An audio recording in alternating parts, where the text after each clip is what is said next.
junjungan Nabi besar Muhammad SAW kepada sahabat dan ahli waris sekalian. Terima kasih kepada kalian tamu muda Aceh Empung mengukir prestasi di dalam hidup.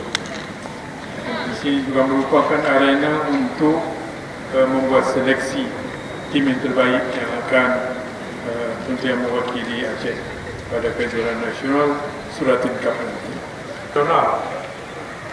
Contoh kejuaraan sepak bola anak usia dini Danone Cup tahun 2012 Aceh berhasil keluar sebagai juara nasional yang akhirnya membawa anak-anak Aceh mewakili Indonesia pada kejuaraan tersebut di Polandia tahun 2012. 16 dengan ini resmi saya nyatakan dibuka.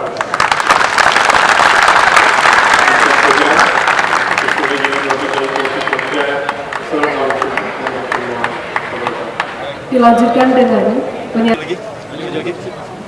Terima dari Pak.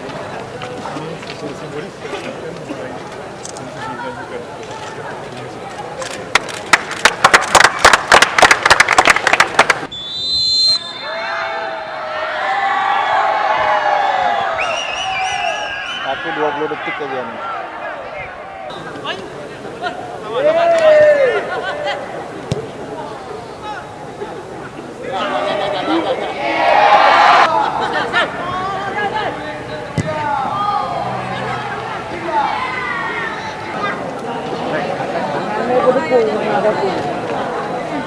Kalau kayak dulu, yang